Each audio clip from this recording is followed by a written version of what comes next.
Just about time to go green for the Camping World Truck Series here in Bowmanville, Ontario. Racing north of the border for only the second time in series history. And as the trucks roll off the pit lane, we get our Camping World track description and race analysis. This road course just under 2.5 miles in length. Today we're going to go 64 laps, and that is if we don't get some overtime, perhaps some free racing today for the fans in Canada. Most of the people think we probably will get a little bit of overtime here because of what it. Michael was talking about. So easy to nudge somebody out of the way. 10 turns, a lot of opportunities to make a point to another driver if you feel like they've done you wrong.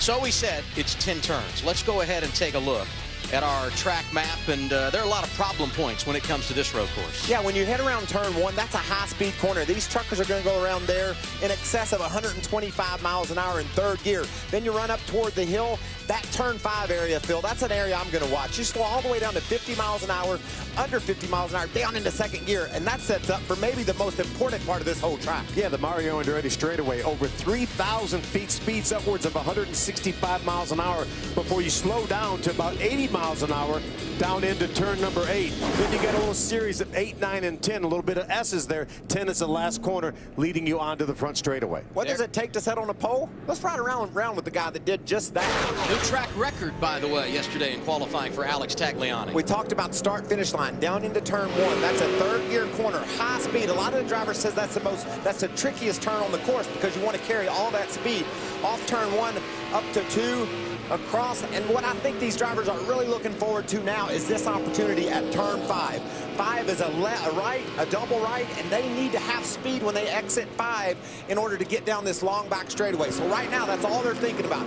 Get up to 5, get a good bounce through there, and be ready to go down the back. And here's what I couldn't believe as you watch Tagliani coming up to turn 4, the elevation change. You'll see a lot of that here. Drops off. It's like you're in a hole coming up out of turn 4. And then straight up to turn 5 there. That really slows the truck down. Here it is right here, the double apex, double right-hand turn here. The guy gets off the racetrack right there. You can get some momentum.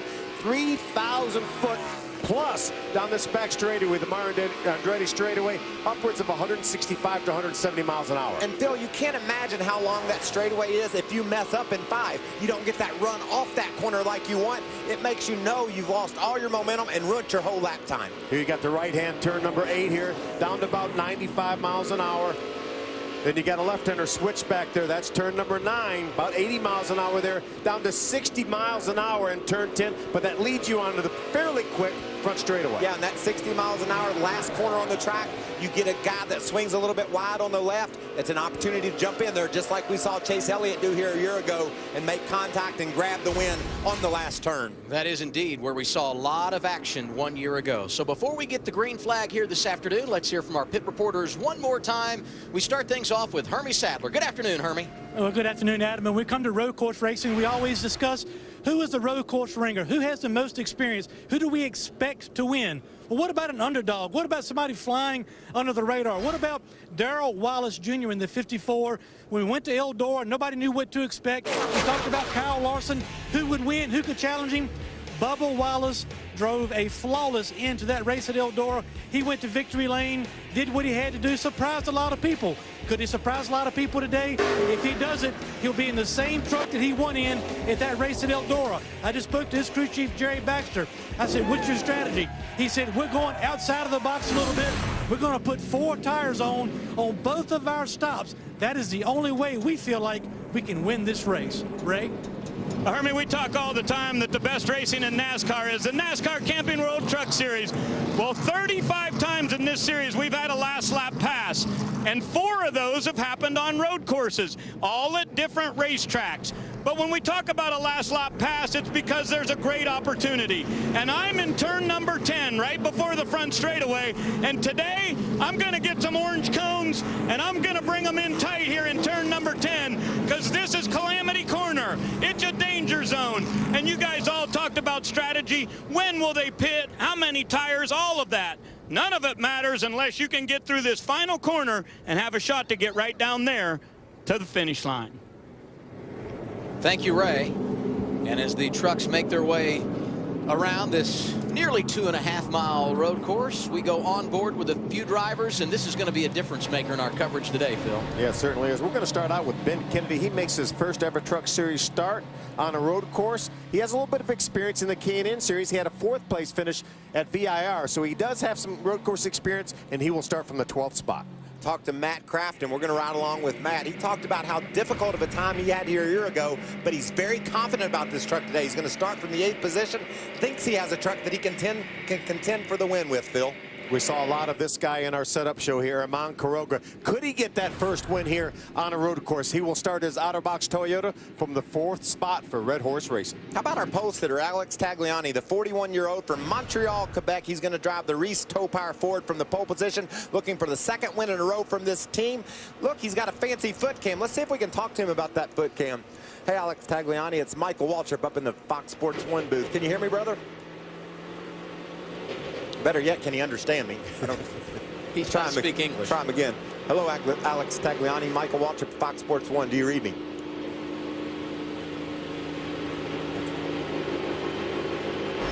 I think Alex is treating you like he's going to treat the competition the rest of the day. Hang him out to dry. Well, I never. The green flag goes in the air when we return. Good to have you with us here on Fox Sports 1.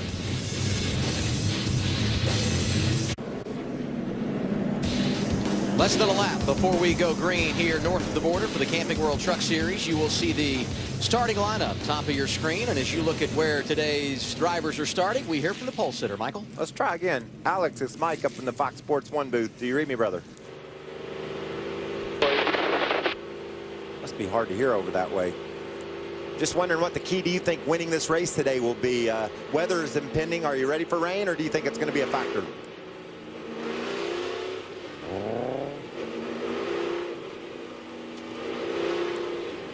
You know, sometimes things are just not meant to be. We talked to Alex during the break. He heard us fine. Unfortunately, can't hear us now. And I think the fact that we're having trouble communicating with him helps us understand just how big this facility is. Yeah, and his crew chief will have that same problem here. That's why these teams will have at least 3, if not 4 spotters around this racetrack. So a lot of times they'll have to relay message. We'll have to talk through spotters to the crew chief. And you're right. You know, we've talked how much strategy means here and how difficult it is to have the right strategy. Communication can become a problem as well. It may be his first Truck Series start, but Alex Tagliani, no stranger to success when it comes to racing, and most notably perhaps the 2011 pole for the Indianapolis 500. Yeah, we saw him almost win a nationwide race at Elkhart Lake here earlier this year, driving for Team Penske. So he's very, very accomplished on the road courses. At Road America, he ran out of gas. They got him fueled for a green-white checker, restarted 23rd, and finished 2nd. Now, one attempt at a green-white checker. 23rd to 2nd, 2 laps. Explain how you do that. I mean, well, the track's 4 miles. It's a long way, so that's 8 miles. But he was on dry tires. So we take a look at Doug Randolph, crew chief for Alex Tagliani. I don't think pressure's on him today. I don't think I've passed 21 cars in my road course career. He did it in 2 laps. But if it rains, you're supposed to stay offline, and you were good at that. I had that one figured out. Man, I love this race. I can't wait to watch these guys work through this turn 10 area. They're heading up toward 8, 9, 10, the S's. This is when it's really going to get fun, because these trucks aren't like an Indy car or even a nationwide car. They got a high center of gravity. They've got a lot of power, and they're hard to hang on to.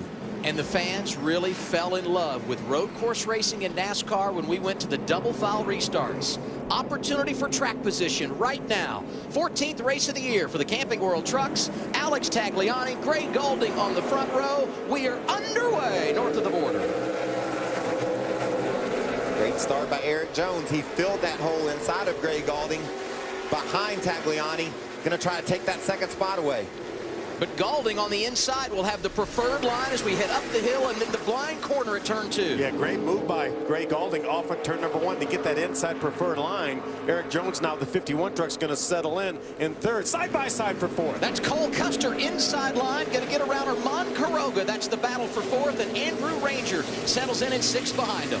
How about 2 teenagers right now? 2 16-year-olds running up in the top 5. I'm making 3 teenagers running in the top 5. And running part-time. I mean, it's difficult to come wheel these trucks as it is, but doing it part-time, an even bigger chore. And watch this 53 truck a lot today, guys. You saw him right there. He was already down to the inside, looking to take a position away under braking. Andrew Ranger in the 53 is a road race ringer. He understands the way to make ground at a place like this is hard into the corners. You got to dive deep and grab spots away on entry. Here's that long Mario Andretti straightaway we'll talk so much about today, hitting speeds of 170 miles per hour before you get back to the brakes at turn 8. And we saw Greg Gaulding follow Alex Tagliani during our practice session yesterday, as well as during the qualifying session. Felt like he learned something. Put him up on the front row now. Tagliani with about 5 truck length lead as they get to the start-finish line. You can see peeking out there again a bit.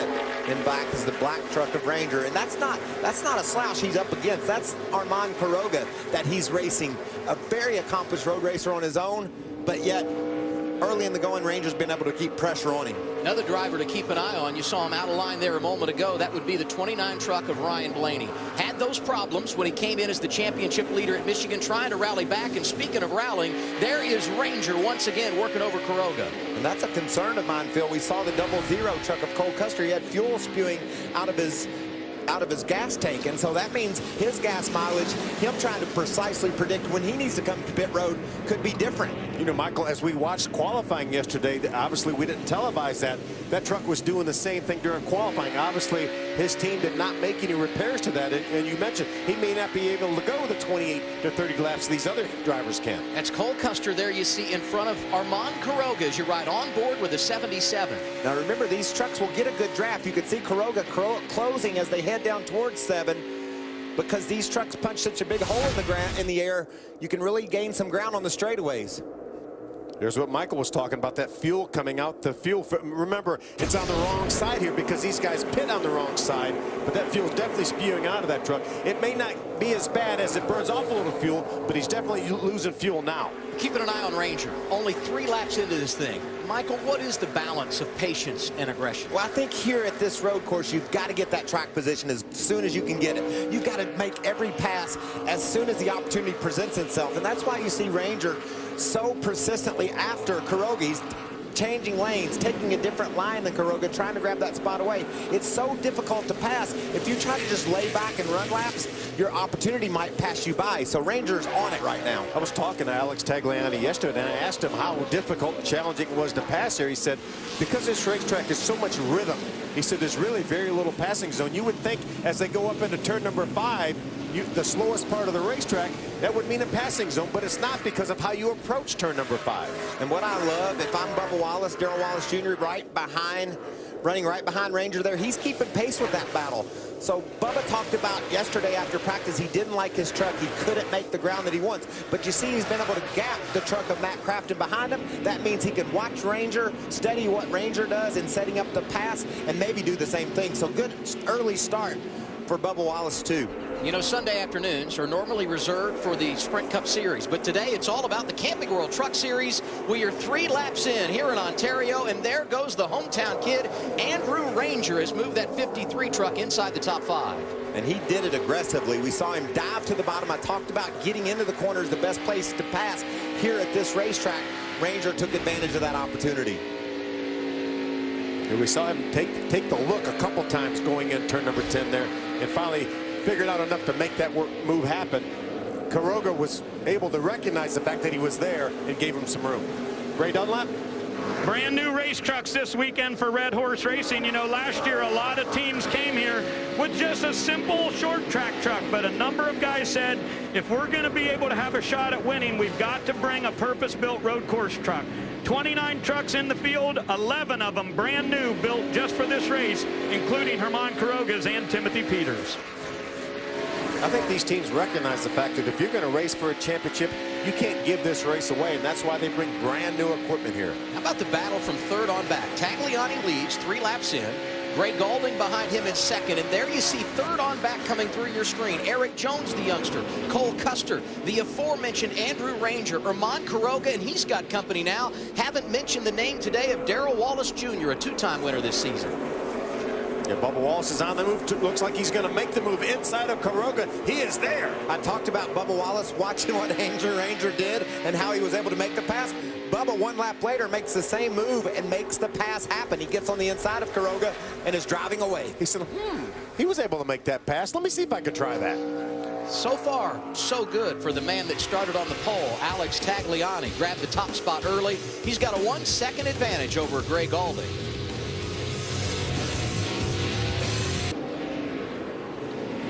Five of 64 laps complete in today's Chevrolet Silverado 250 for the Camping World Truck Series. Alex Tagliani started on the pole, continues to lead as he comes off turn 10 to complete lap 6. Greg Galding, Eric Jones, Andrew Ranger, Cole Custer, the top 5. And the one change there, Ranger now up in the 4th position and trying to get 3rd away from the 51. Yeah, Andrew Ranger is the truck on the move. He was the fastest truck on the racetrack the last 3 laps.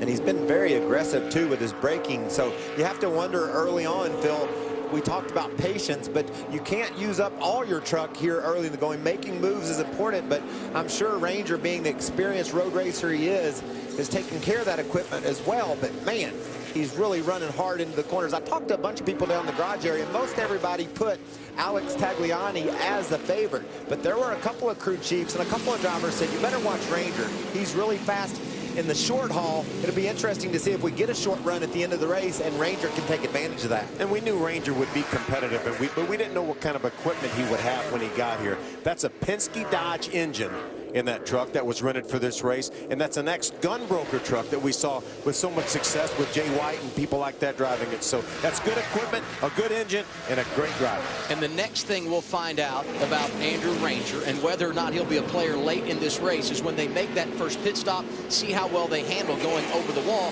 And as these guys come off turn 10 and come down the front straightaway, you'll see the pit lane here. Pitting at a place like this is going to be a little bit different for these teams. Yeah, we mentioned it earlier. You're going to pit backwards. You're going to come in. Most of the teams will go to the left sides first and then the right sides. And it's going to cost you probably a second or 2 seconds more than it normally would because, again, it's just so different. But right now we've got the lead battle closing up here a little bit. What about that 16-year-old Greg Galding? He has caught our leader, Alex Tagliani, and has designs on taking that lead away from him. I just love Galding. Every time he shows up, he's impressive. Every week, no matter what the venue, the track, he's fast, right up front. And here in Canada, maybe the most impressive so far. He's made 5 starts this year in the Camping World Truck Series, and he's not finished inside the top 10 yet. But as he pointed out to me yesterday in the garage, we have been far better than our results would show. And he's coming off a top 5 finish at VIR in the K&N East Series. So he's quite capable when it comes to road racing. A very competitive series at the K&N Series on the east side. I'm hearing that maybe the 19 of Alex Tagliani pits this time. Phil, we talked at the top of the show, somewhere between 8, 12 laps. These trucks will come in, get that first pit stop out of the way, get enough gas to make it. Referee here coming to the pits. Remember your yellow line speed. That's the word, coming to the pits. And the reason is they want to get to pit road. You see him smoke the tires, get slowed down. He's got to be down to speed by that yellow line because now they would love to see the caution come out. He's leading the race. The caution flies now. The field slows down. Everybody else will have to pit. He would assume the lead again.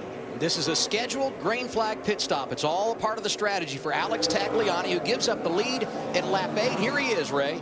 Brand new trucks for BKR Racing also. Alex is driving Rocky. Ryan Blaney's in Bullwinkle. These guys will put 4 tires on it, plenty of Sunoco fuel on the Reese Tow Power Ford. They've got the left side done. Remember, the crews are doing their work backwards, fueling on the right side of the truck. They go with right side tires, check the front of the grill. They'll pull that out, and a little bit of a hang up on the right rear for the 19. We talk about how challenging it is pitting the wrong direction. That was a little bit of a slow pit stop for Tagliani. We also had reports that he was complaining on the radio of having his throttle stick. Yeah, it looked like when he came to pit road, he got in there too hot, slid his front tires out into the off the groove. Be interesting to see if that problem comes up later in the going. Watch. Right there. Tire smoke. That's obviously got in there too far.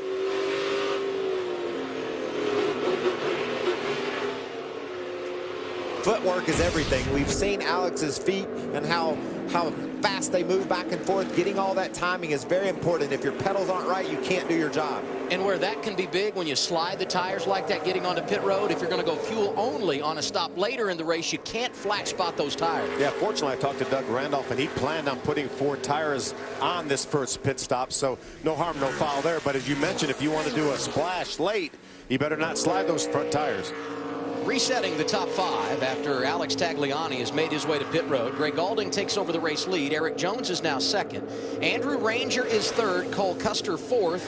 And Darrell Wallace Jr. completes the top 5. Herman Quiroga, who started in the 4th position, is now 6th. Matt Crafton, Timothy Peters, Cameron Haley, and Ryan Blaney make up the top 10 as you look at Blaney's teammate on board with Alex Tagliani. You watch Alex, he's actually grabbing the tote. You see at the very top here, right up there, there's a hook. But you see every time he backs off, he kind of grabs that to make sure it's coming off. Yeah, it's not releasing all the way. The throttle's releasing, but not all the way to closed. And so Alex is having to help it with his foot. That's a real pain for a driver. But it sure helps to have somebody with his experience that's able to do that. And after the pit stop, Tagliani is cycled around to 21st in the running order. Got his own shoes. He does have his name on his shoes. Why get a shoe deal when you've got your own shoes? He's got a shoe deal with his name on the shoe. Look how hard he is in that gas pedal. A lot of grip right there. He's just able to get that gas all the way to the floorboard in a hurry. This is a great picture watching these guys and all that goes into running a lap around this racetrack. Here's a turn 5. That's really 5A and B and C. Ryan Blaney started 14th today. Right now he finds himself inside the top 10. Hermie? And Adam, he's got a long ways to go to get towards the front. A bobbled in qualifying here yesterday at Canadian Tire Motorsports Park. You can see right here, this is on his qualifying run in the final session. Gets in the corner a little bit too hot, loose, almost out of control, but he gathers it back up. Started 14th. His truck is tight right now, making his way to the front. He'll be in about 2 laps now. Darrell Wallace Jr. has just completed his pit stop. His truck is tight as well. A scheduled stop, 4 tires and Sunoco fuel for Darrell Wallace Jr. And that 54 truck was running in the 5th position when he came down the pit lane at lap 9, and we will continue to follow the strategy. A couple of our front runners have already made scheduled green flag pit stops. Alex Tagliani did it from the lead at lap 8, and 1 circuit later, the aforementioned Darrell Wallace Jr. on the pit lane, and now the battle for the top spot heating up as they come to turn 10. That's Greg Galding out front, right behind it, one of his teenage buddies, Eric Jones, and then the road course ringer, Andrew Ranger, in that 53 rides 3rd. We saw Ranger drive up to the back tailgate of that 51 of Eric Jones. Thought maybe he was going to be the next guy he was going to go after, but he settled in right there. A great 4-truck battle for the lead. That's right, and you talked about the 2 teenagers up front, another one in that 4th spot. So a lot of youth at the front of this front of this field, battling the experienced road racer in Andrew Ranger. And Ranger's, he's quit putting pressure. Oh, we got trouble in pit road. That's Timothy Peters, who came down at lap 11 for his service. Was running inside the top 10 when he came down the pit lane. That could necessitate a penalty as well. He might have taken that gas can out of his pit stall, and if he did remove equipment from the pit stall, you can see clearly he does. Yeah, that'll be a pass-through penalty. And what a rough summer it's been for Timothy Peters. He finished 7th at Michigan, only top 10 since June at Kentucky, and here he is having issues early again today. Yeah, and the 5 starts prior to Kentucky, he had top 10s, and then it's gone on a dry spell for that team. He's really struggled lately.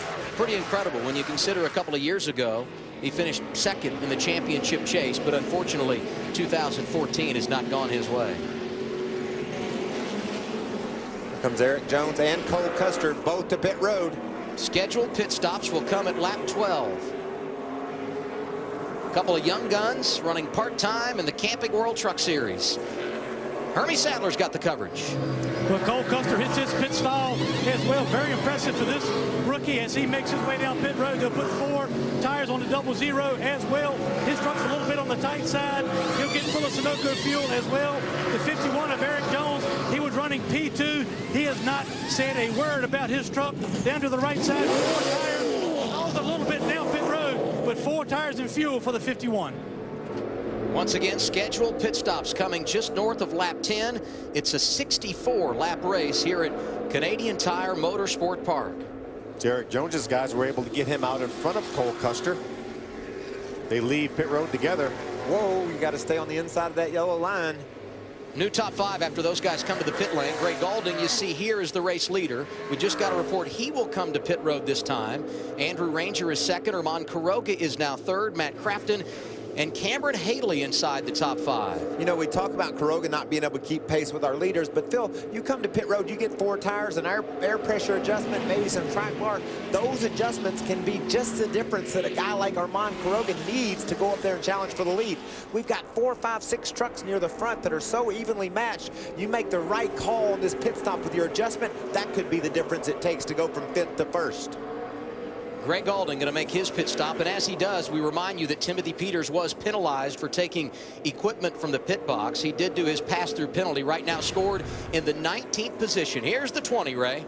Gemini Southern Chevrolet comes down for Greg Gaulding. His new crew chief, Chris Rice, has been asking him, how you doing on saving fuel? And he said, I really have no idea. They're going to put 4 tires on, pump this thing full of Sunoco fuel. He comes to pit road on lap number 13.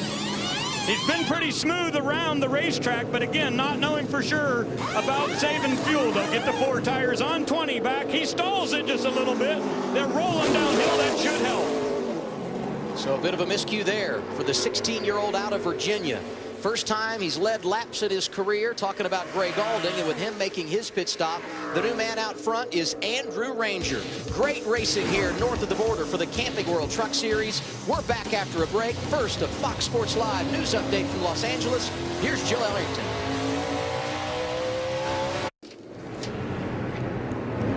We're back live north of the border, and some problems over there in turn 5 for the 36. That would be Justin Jennings, who went for a ride through the grass. And as he did that, Andrew Ranger crossed the start-finish line, completing our 16th lap. He is the race leader.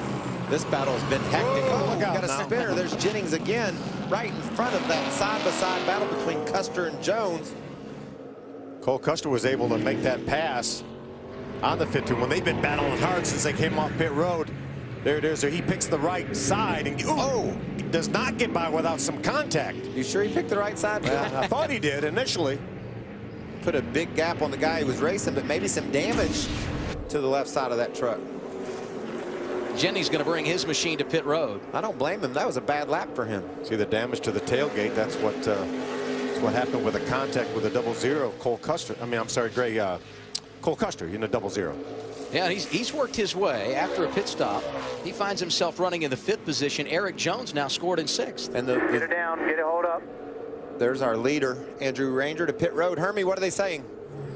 Well, Michael, this is the area that we were questioning about this race team. We know they can get it done on the track. Can they get it done on pit road? They're going to take 4 tires, Sunoco fuel. It will be a chassis adjustment as well. They're still working on the left side. They had originally planned to pit around lap 20, but the other leaders coming to pit road have forced them to come to pit road a little bit early. Slow on the right side. Again, they cannot get the right rear tire off. Still working on you see the adjustment on the right rear, a little bit of wedge out of the 53, Ray. Hermie Armand Kuroga brought his Otterbox Toyota down to pit road on lap number 14, and his crew chief Butch Hilton decided to go with fuel only. It was a very fast stop, and he was able to pass 5 trucks in the pit area, so he made some great progress. Currently up to 3rd for the number 77. And Phil, you talked about strategy. That was a strategy play by Butch Hilton. We saw the struggles even with Ranger there, especially his problems with his inexperienced pit crew was he parked too close to the wall as well. They couldn't get that right side jack up, so he struggled there. But Phil, the 77 truck and that team decided just gas only, a much quicker stop, and that's going to give him the lead once all the pit stops are cycled through. Right now, Ryan Blaney, the 29 truck, is our leader. Was talking to Chad Kendrick before the race. He started back in the 14th spot, not near where they thought they were going to qualify, and he said it may force me to use a little bit of different strategy. I have to do something different than what all the lead lap trucks are, unless we can drive our way up into the top 5 early on. We didn't see that happen. We saw Ryan Blaney only gain about 1 spot early on before pit stop started. They may try to make this race on 1 stop. They're going to need a little bit of help. They're going to need some caution laps, but if we see him go to about lap 30, 31, then that's the plan they're on. They can always alter that plan but that's the plan they can do. Sauter was on a roll. In his 7 starts prior to Michigan 2 races ago, the worst he had finished was 7th, and 2 of those finishes were runner-ups. But at Michigan and Bristol, the team has struggled, so getting that point will help him in the championship battle. This guy, Johnny Sauter, comes here on quite the road, winning Michigan top 5 at Bristol, and now he's your point leader. So there's a battle on the track, but ultimately everybody's thinking about every precious point they can gather up, and Ryan Blaney's getting one now for leading. Ray Gaulding, who led laps today for the first time in his Truck Series career, has already made his pit stop. He is 6th, and he is being dogged by the 54 of Darrell Wallace Jr., and right behind him, Brennan Newberry, who's really had a good weekend. Certainly has. He was very fast early on in the first practice session. Brennan Newberry doing a nice job. He has that K&N experience as well on the road course. He's right here in this battle for 6th. Talked a lot about youngsters today. John Hunter Nemechek has had some issues, electrical problems. He's right now scored in the 23rd position, and he has made his way to the pit lane. So we continue to await our top 2 trucks, and when will they come to pit road? 2 that are very much involved in the championship battle, each of them just coming off of turn 10 and bypassing the entrance to pit road once again. We've now completed 19 laps. You know, Phil, we've seen this flurry of pit action early in the race so that people can get in their window for that next stop. If you're talking about making just 1 stop, those guys are going to have to run up towards 32 laps now, plus the pace laps that we had earlier. All green flag racing so far. Can a truck go that far? Chad said he didn't think they were going to be able to do it without a little bit of help, without some caution laps. So that may push his first stop here to 28 or 29, knowing that we had the pace laps. But he said from the time they gave the command to fire engines, Ryan Blaney was going to be saving fuel.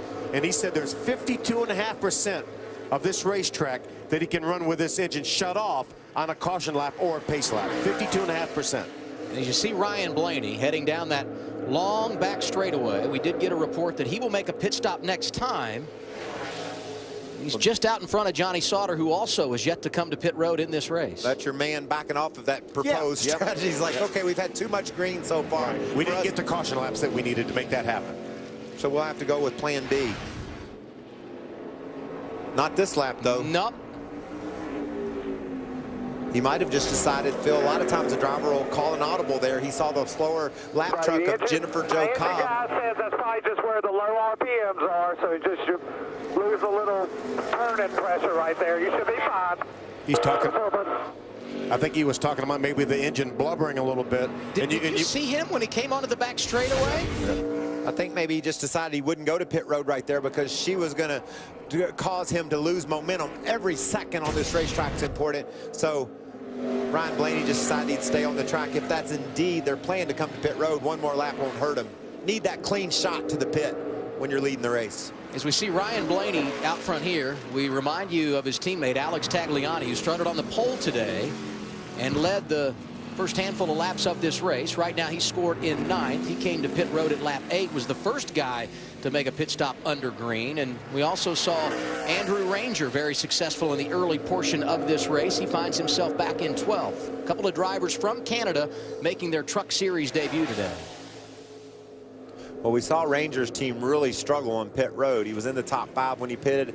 All the pit stops haven't cycled through, but he's back in 12th, so he's definitely lost a lot of ground on that pit stop. And he shows to be about 6 seconds behind Tagliani. Now, he was behind Tagliani before. Ryan Blaney, another situation, may have been coming to pit road, but there was another truck at the entrance to pit road. He may have stayed out. Hermie, what's going on with the 29? A little bit of a change of strategy for the 29 of Ryan Blaney. Phil, crew chief Chad Kendrick has just said they're planning now to stay out until a lap 29 or 30, get back on the racetrack and maybe hope to get some caution laps to get them to the end. So the truck started out tight. Now it's a little bit better.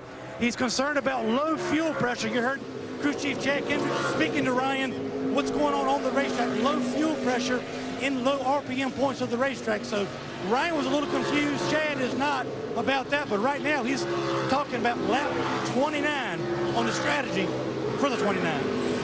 So where does that put them for the balance of the day if they come at lap 29? Well, then they've got to go 35, but they know that they can go 32, and they're going to say, Ryan Blaney, save me some fuel. And save me a little fuel here. Back off the throttle a little bit early. Don't use as much brake.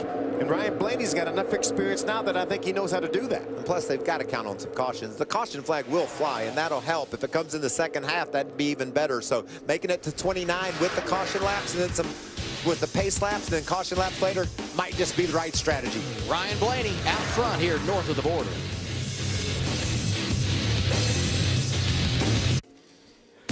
The NASCAR Camping World Truck Series live in Bowmanville, Ontario.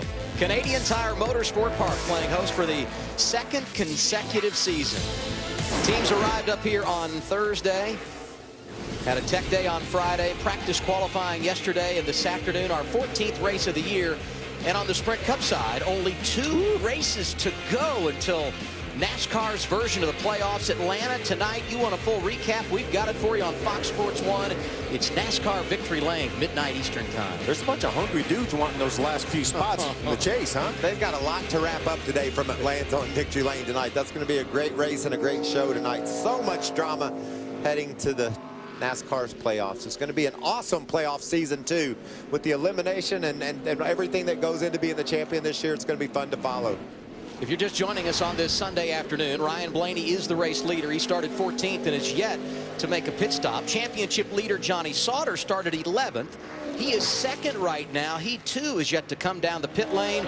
Armand Quiroga, Cole Custer, and Eric Jones make up the top 5. Johnny Sauter right now is about 6 seconds behind Ryan Blaney. Again, we've completed 24 laps. They're shooting for 29 for Ryan Blaney, so he has about 5 more laps to go. There's Jeff Hensley right there, Johnny Sauter's crew chief.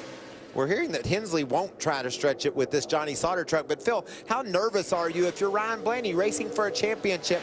We're in the middle of the race, and if you run out of gas at the wrong place on this big racetrack, your day's over. That's a real risk to take to try to stretch that gas that far, especially since they really don't have a mileage idea under race conditions. Jeff Hensley last year was calling shots in this race for Miguel Paludo, who finished inside the top 5. And right on cue, here comes the championship leader. Johnny Sauter gives up second on track to make his pit stop at lap 26. The 98 headed your way, Ray. And Adam, your strategy has to be a little bit different today if you are the point leader like Johnny Sauter. I asked Jeff Hensley, are you hoping for a lot of cautions in the second part? He said, no, we are not planning on doing this in one stop. Sauter's truck is fairly hot. It's spitting out a little tiny bit of water. They may want to clean that front grille. They'll put 4 tires on it. You see the wedge wrench goes into the right rear. They will make a chassis adjustment.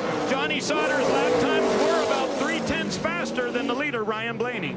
The key for this team right here is the fact that they can elect to not do tires on his next pit stop.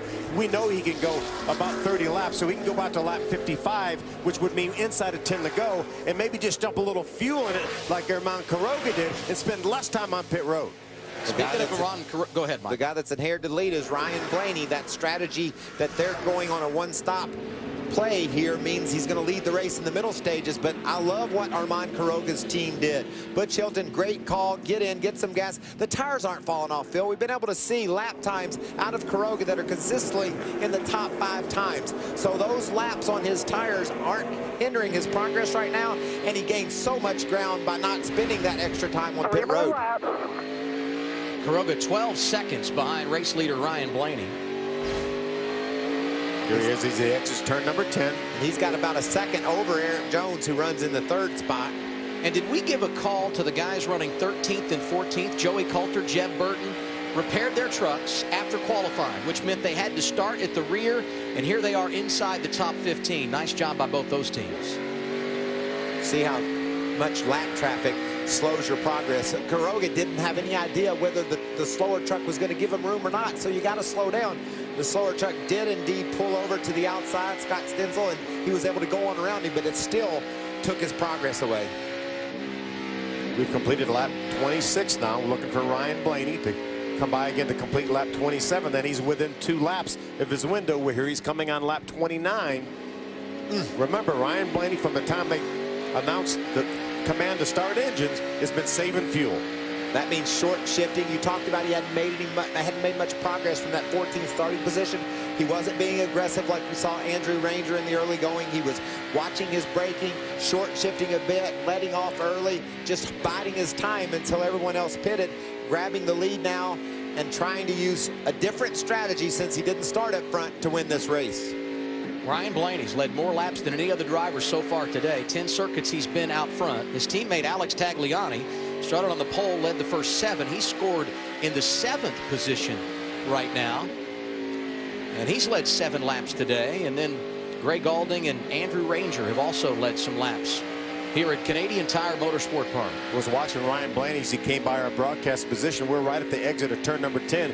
He got caught up behind a lap truck in between 9 and 10, and it cost him about 2 seconds of lap time. We talked about Quiroga being over 12 seconds behind. Now he's inside of 10 seconds behind.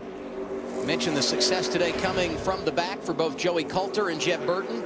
There you see that 21 machine, and the reason he had to start at the back, round 1 of qualifying yesterday, things not going good off of turn 2, Phil. Thank goodness, though, for these tire barriers and not a concrete wall or a safer barrier. Oh, you see, that thing should have been destroyed, Michael, and he's going to back that truck out of there and drive it back to the garage. The guy said no suspension damage, hardly any cosmetic damage. They just tuned up on it a little bit, and there it is. You see a few little wrinkles, otherwise, good shape. Same corner here. Look how conservatively he makes it around the inside of that baby this time. And you know, Phil, we talked a lot about the tire barriers at Watkins Glen.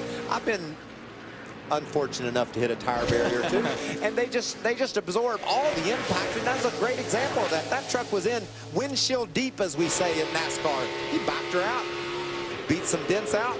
Now he's running competitively in the race. You want a good battle for position? How about 5th on back? Gray Gaulding, the 16-year-old who started on the front row.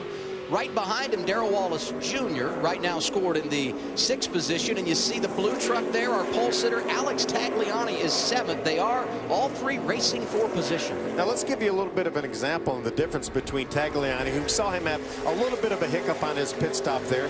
He is 26 seconds behind the leader. Herman Quiroga did fuel only. He's less than 10 seconds behind her leader. So the difference, 16 seconds on the racetrack right now. And maybe the slowest pit stop of all day was Andrew Ranger's. We saw problems with the team getting the tires changed. Ranger parked too close to pit wall. He has just cracked back inside the top 10, and he's just a few seconds behind the Tagliani and Crafton battle that's just up ahead. So he's recovered from that bad pit stop because it happened under green.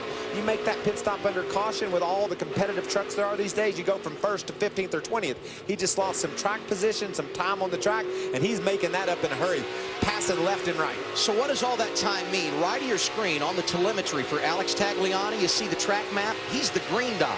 The yellow dot, race leader Ryan Blaney, his teammate, who right now is making his way off of turn 10 and back to the start-finish line. Just go by the start-finish line, complete lap number 28. We expect to see him probably on pit road in the next lap. If not the next lap, certainly the lap after that. So right now the strategy for Chad Kendrick is working. If he can make it 29 laps with 3 pace laps, Michael, it's going to be close. Yeah, I think he's going to be okay, because I just believe the caution flag will fly in the second half. People will get more impatient. You'll see more aggressive driving. That'll mean contact, and that'll mean trucks spinning into the walls. So you said and made the point, no cautions so far. And we talked earlier today in the setup. This is a 64-lap race, 10 turns here. That's 640 opportunities to screw it up. No cautions to get a mental break. How tough is this? How mental taxing on a driver to have a long green flag stretch like this? Well, I think for Ryan Blaney, it's been really tough, because he's known from the beginning of the race he had to save that fuel. So when you try to be conservative and just run your own race, there's always somebody diving on the inside of you, and you're battling and racing. And now it's mentally taxing for him to be thinking, please just get me back to the start-finish line one more time so I don't run out of gas and throw this whole race away before halfway. And by the way, these races on a road course are physically challenging as well. Here he comes. 3, 2. Right on cue. Up there. Pit road speed right there. Man who entered 3rd in the championship, 24 points out coming today. He's led 13 laps, but gives up the top spot to make a stop. Hermie? He hits his pit stall. His crew chief, Chad Kendrick, has not only been talking to him about the fuel pressure situation, but also managing his lap times on the racetrack. They've slowed him down, actually, on the racetrack about 3 different times. They're done on the left side. They come around to the right side. It is a small air pressure adjustment, 4 tires, and fuel. Now the 29 has to hope for a good truck and a few cautions to make it to the end. Scheduled stop. First one of the day for Ryan Blaney. Comes at lap 30, and as he exits the pit lane, your new man out front, Armand Quiroga, Cole Custer, Eric Jones, Ray Gaulding, Darrell Wallace Jr., the top 5.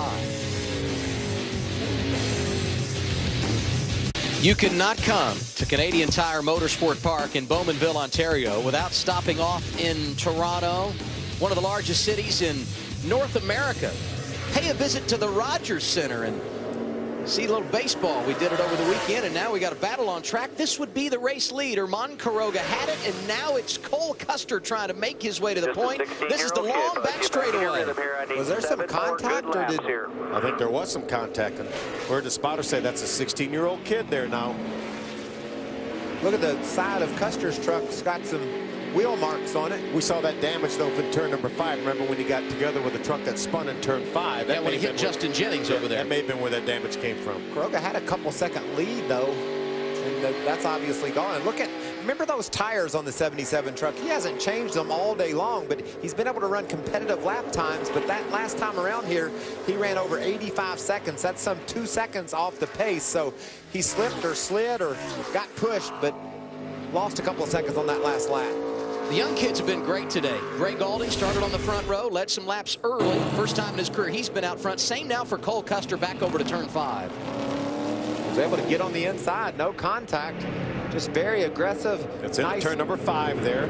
See, look at the 77 goes a little bit wide, opens up the bottom there. They make slight contact, but I think there was certainly room for Cole Custer to be on the inside. But no that's harm, what no foul. That's what you got to do, right? When the door opens, you got to pounce here on the road course. And he did that. We've seen that from lap 1 with Andrew Ranger. He's been diving on the inside of anything ahead of him, and you can see here, it looks like Quiroga slips out a little wide. You hear the tire screeching? He's left side's out outside the rumble strip there. Had a little bit trouble getting going there.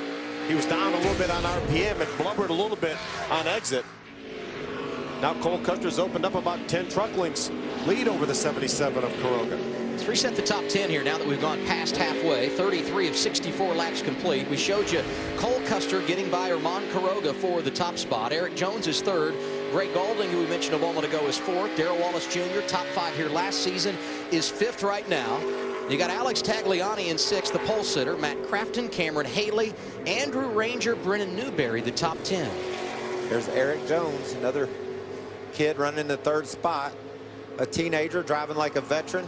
And this is literally his first road racing experience ever. Well, wasn't Eldora his first dirt race? Yes. That he ever ran competitively, and he set on a pole. Set on the pole. Yes. So nothing this kid does surprises us. He's very talented behind the wheel. Kyle Busch Motorsports obviously puts together awesome trucks. Eric Jones on the pole at Eldora, and Bubba Wallace wins up there. These teams are fast everywhere they go, so it's no surprise to see him at the front. But I think the surprise for me, Phil, just comes from the experience and the ability that these kids show, not only to go fast for a lap or two, but how to carry it out for a whole race. I mean, you can't take away what lap after lap of experience will give you as a racer. They don't have that. Don't have it at all. But yet they can go out and get the job done. It's been a very impressive year. Hats off to NASCAR for letting these 16-year-old kids compete on some of the tracks that we race on and starting to get their legs under them, because Cole Custer and Eric Jones, if you told me right now they'll be Cup winners one day, I wouldn't argue with you about that.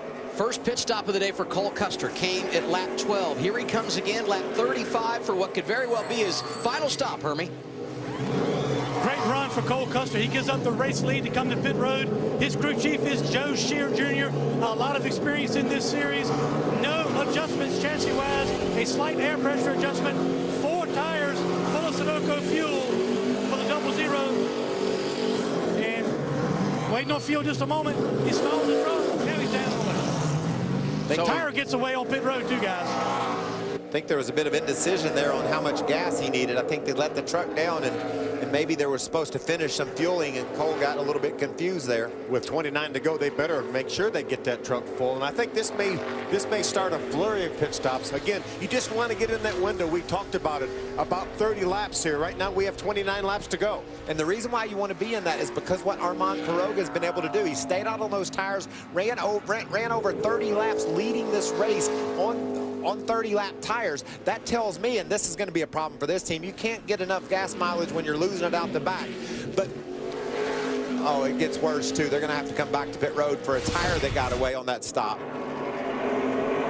Yeah, Hermie talked about the tire getting away. There it is. They rolled it to pit wall. Somebody is supposed to be there to grab it. It bounces off pit wall, rolls back out into traffic.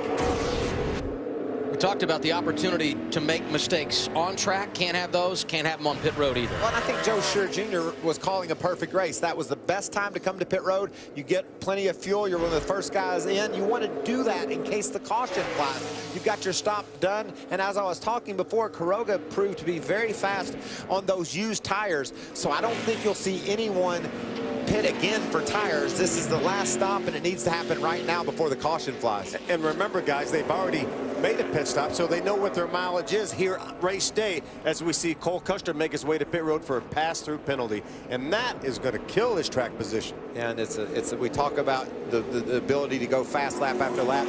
You also have to make sure you're calm and cool and don't get another penalty from getting to pit road too fast or speeding down this long pit road. It's got to be agonizing for this kid to know that he's just given a chance to win this race away. Second time we've seen heartbreak for Cole Custer on a road course this season. Remember Watkins Glen, K&N East race, running second, final turn, final lap, hit the entry to the pit lane, didn't get the finish he deserved. Armand Quiroga now the race leader, 36 laps complete for the trucks.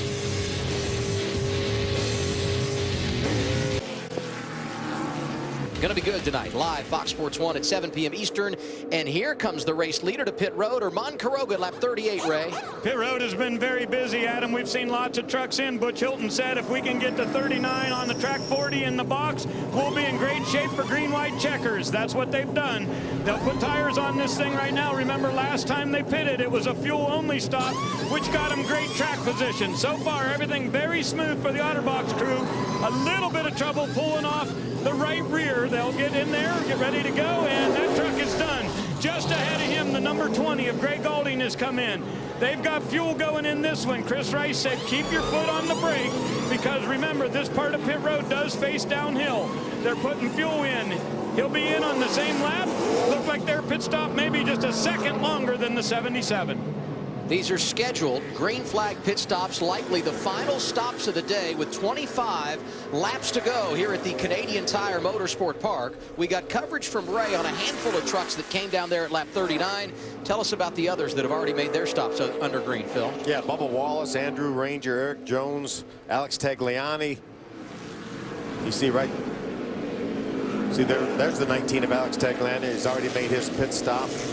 I'll tell you, after all these pit stops, Phil, I think maybe you got to look at Ryan Blaney and Armand Quiroga as being in the best spot after pit stops. We know that Blaney had a differing strategy by pitting just once as his plan, and then Quiroga's strategy was different by not getting tires on his first stop. Both those plays seem to be paying off. Yeah, we figure now Ryan Blaney will be the leader once everyone makes their pit stop. He's the only guy right now that has a chance of making this race on one pit stop.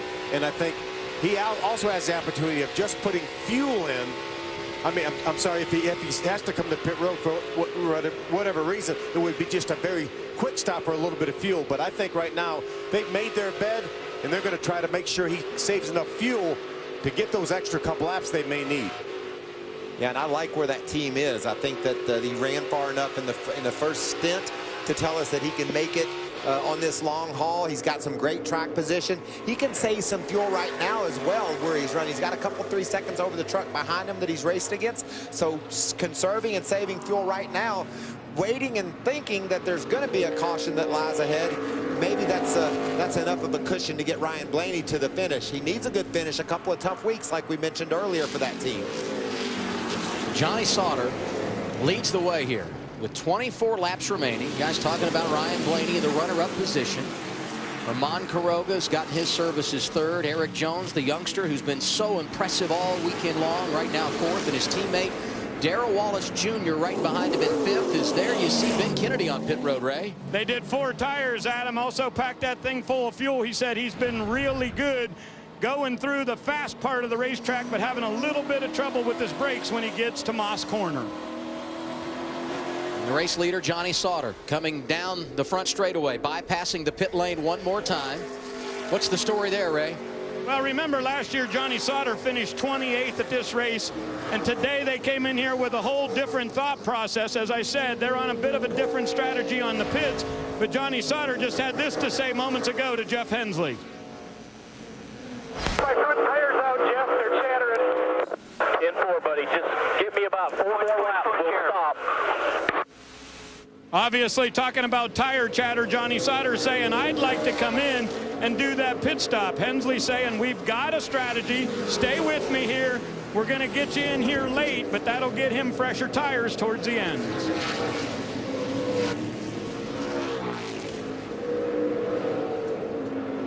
Cole Custer, we saw him with some issues on pit road. He finds himself battling with Darrell Wallace Jr. Remember, he had to serve that pit pass-through penalty. It takes about 30 seconds from the time you enter pit road to you exit pit road without a pit stop. I'm going to go back to something that you said, Michael, when he had the issue on pit road, not of his making. Tire got away. Has to do the pass-through penalty. You talked about the mental toughness when you pay your debt to NASCAR to not speed and get frustrated. Not only did he not do that, he's now back inside the top 5, and he's doing this at 16 years of age, mature beyond his years. And we've seen the same thing out of Eric Jones. Both those young racers have been able to come in here. And look at Bubba Wallace. He's only 20. I mean, he's a 2-time winner this year. He's an old guy. Yeah, and it's just been so impressive to watch these kids get their legs under them and go out there and run side by side with the veterans, race alongside a guy like Alex Tagliani and Andrew Ranger, and hold their own. Not only hold their own, but pass them and run away from them. We talk about Johnny Sauter with that lead right now. 2 laps ago, it was 5 seconds over Ryan Blaney. Right now, under 3 seconds. Ryan Blaney has clipped 2 seconds off the lead in the last 2 laps. You know, the later you can come to pit road here, the less fuel you've got to put in, the less time you have to stay on the pit lane. It could pay huge dividends, the strategy they've got playing out here. Yeah, especially for Johnny Sauter. But how about for Ryan Blaney? How about not coming to pit road? How much time will that cost you? That'll really help you on your pit stop time. Well, I just like the mixing it up. We've seen that type of strategy with Ryan Blaney. We saw it with Armand Carroga. It's so hard to gain track position on a road course because passing is so tough. The easiest place to pass, obviously, the less time you can spend on pit road, and that's what we've seen today pay off so far. The 2 guys that have had the differing strategy are running 2nd and 3rd now and are done pitting. That could be the key to winning today. But we've all been talking about the cautions we're going to get. We haven't gotten one yet. Had 5 here a year ago. Yeah. So obviously everybody minding their P's and Q's, and that may not be the best recipe for the truck you see right there, Ryan Blaney, who is 2nd, and we feel like needs some laps under caution if he's going to be able to make this strategy work. Again, Chad Kendrick has his fuel mileage run from that first run. He knows how far, what kind of mileage that truck was getting. Ryan Blaney will tell him how much fuel he saved. He saved all he could on the 3 pace laps, and he's going to tell him how much he saved here while he's running. So right now, Chad Kendrick is a guy that knows whether he can make it without a couple caution laps. And I want to tell you, I think we need to ask him. What do you think? I think the whole world's going to change when and if that caution does fly. And I'm saying when because I believe it will. You've got guys like Andrew Ranger back outside the top 10. Alex Tagliani, lightning fast. He's running in the A spot. You line all these guys up for a double file restart like you talked about earlier, Adam, the whole world's going to change. I said earlier we might go to overtime here. Chad Kendrick says, bite your lip. We need no green-white checker finish today. Here comes Johnny Sauter, our leader to pit road. That's going to hand the lead over to Ryan Blaney and Armand Carroga. Ryan Blaney flashes by, goes by the start-finish line. Here comes the 98, Ray. Johnny Sauter will come down to the pits. Remember, they put 4 tires on last time. We'll see what if they decide to make any kind of a gamble here. Sunoco Fuel is in on the right side. The Nexton Aerospace crew goes to work. They've got the left sides on. No, it will indeed be a 4-tire Jeff Hensley's telling them, get this pit stop done smoothly. They will do that. They see that chassis adjustment for Johnny Sauter as he leaves with 20 laps to go. Now, by Sauter coming off the racetrack, that puts the lead in the hands of Ryan Blaney, and right behind him, the number 77 of Herman Quiroga. On the radio moments ago, Butch Hilton just said to Herman, run a nice smooth race. We have got this thing in the bag. We are 2 laps to the good on fuel, and Ryan Blaney is 1.5 laps or more short. If this thing stays green, we got him covered. Let's just hope for everyone's sake the calculator is not broke today. And now our Camping World 20 to go. If you're just joining us on this Sunday afternoon, we are live in Bowmanville, Ontario on Fox Sports 1. It's round 14 for the Canadian Tire Motorsport Park. Camping World Truck Series doing battle here today. 44 of 64 laps complete. Your race leader is Ryan Blaney. Herman Quiroga runs second. Johnny Sauter is third, the championship leader. And then you've got Eric Jones and Cole Custer scored inside the top 5. 19 laps remaining. How will the drama unfold? We've got it for you after a break here on Fox Sports 1.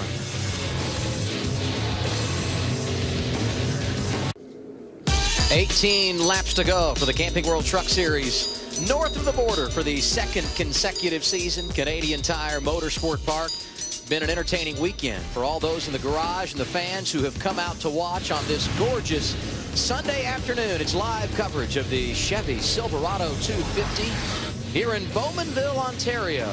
I got good news and bad news for you, Adam. Deliver both. Good news for Ryan Blaney is the fact that now he's going to have a few caution laps to save a little fuel. The bad news is the caution is out, and his 4.5-second lead just went away because of the 8 of John Hunter Nemechek stalling on the racetrack. And remember, I told you the whole world was going to change when the caution flew? Well, it's flown, and it's getting ready to. You've got guys like Andrew Ranger, Alex Tagliani, really fast truck of Gray Galding. All these trucks now bunched up near the front.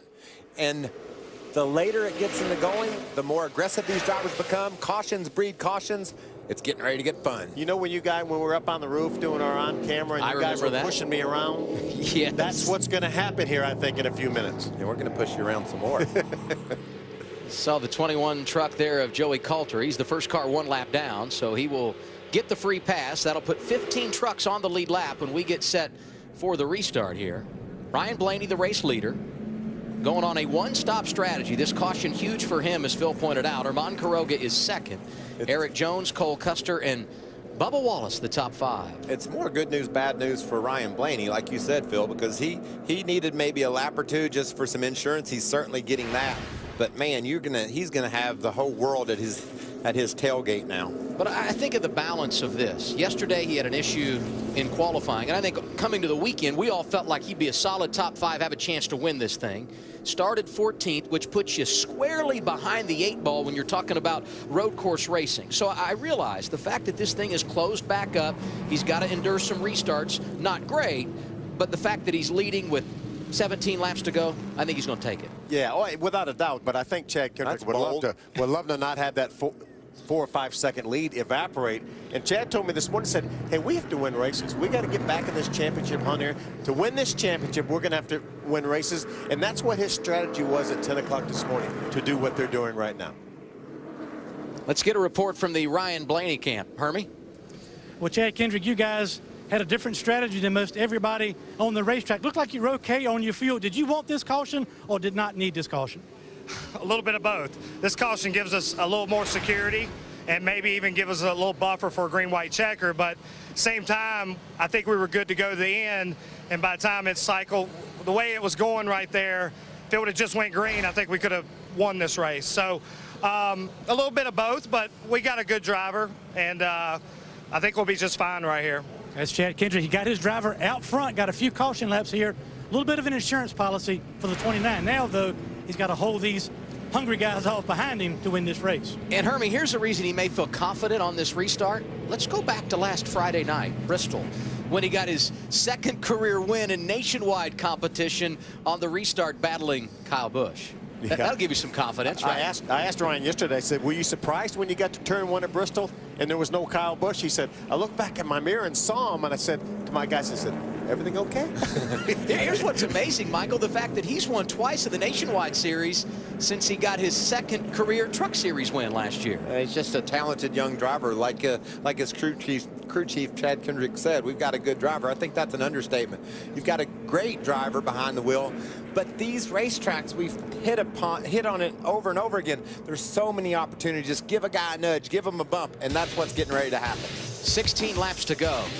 And I'm going to say the words you love to hear. We're getting ready for a restart on the road course. First caution of the day out here at Canadian Tire Motorsport Park for the Camping World Truck Series. 15 laps to go as we circulate under caution. The race leader is Ryan Blaney. And when we go green, starting to his left, will be Herman Quiroga. Let's listen in to the 77 radio here under caution. Herman, just information here, bud, just information. Where you got passed into turn 10 to driver's right, that's where almost all the passes that I've seen today for position have happened. Drivers have opened up driver's right, and somebody dive bombs the corner, so just be aware of that when you get going here, bud. So these two on the front row for the restart, and I think we all remember what happened last year late in the race. And that's just an example of dive bombing on the inside. That's exactly what Chase Elliott did. There was contact between he and Ty Dillon around Dillon went. And oh, by the way, that was coming to the checker. And I talked about the significance of the 29 and 77 restarting on the front row. Why is that a big deal, Phil? Well, actually, they had a bit of an issue at Bristol, a little bit of a disagreement. They actually ran into each other after the checkered flag over something that went on the racetrack. Just got confirmation that they were called to the NASCAR hauler to talk about that here when they got to Mosport, Canadian Tire Motorsport Park. So obviously they have a little bit of issue that was allegedly put behind them. Everything should be okay, but when you're going for a win, you remember a lot of things. You remember everything. Remember earlier in the race, that radio talk to Herman was because Andrew Ranger got to the inside of Herman here at turn 10 early in the going and made that pass. His spotter, Terry Cook, just wanted him to be aware of that's how the pass happened to him, and he had seen other passes executed that way as well. And Ranger telegraphed that pass, got clear up beside Herman. Herman gave him room. Now, we saw Chase Elliott last year. He didn't really have that much room on the 3 truck, but we get late in the race here. We're inside of 15 laps to go. You're going anyway. So the lights are out on the pace truck, and unlike what you would see on an oval, typically you get the one to go at the start-finish line on a road course, and in particular here at Canadian Tire Motorsport Park, you get it in turn 5. So the drivers have been alerted. They will come down the Mario Andretti straightaway, make their way through the S's, and off of turn 10, they will get set for the green flag. And on the restart, it will be Ryan Blaney scored as the race leader, Herman Quiroga starting next to him. We talked about those two. Row 2, a couple of youngsters, Eric Jones, Cole Custer, and how about 2 more young guys in row 3, Darrell Wallace Jr., Gray Gaulding, and then 2 vets, Alex Tagliani, who started on the pole, alongside last year's champion, Matt Crafton. You talked about Tagliani going from 23rd to 2nd on a green-white checker at Elkhart Lake. Keep an eye on that 19 truck. You're exactly right. And also Andrew Ranger, he's back in the 12th spot. Problems on pit road for that team. He has lost all of his track position. But Phil, you've raced all day long. You're Ryan Blaney, you're Herman Quiroga. You've gained that track position. You've got to fight to keep it as we race toward the checkered. They've waved off the restart. Green flag when we return.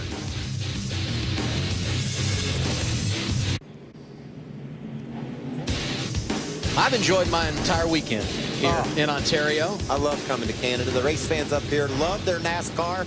We're coming down to a restart. We're getting this thing on down to the finish. And Phil, we were talking at the break. You said Tagliani wins. I said, I think maybe Custer wins. And then you finally said, I think everybody gets knocked out of the way. I mean, that's who's going to be left standing. That's what we're looking at. It's going to become a push and shoving match. Restart, 13 to go. Ryan Blaney, the blue 29, the yellow 77, Herman Quiroga.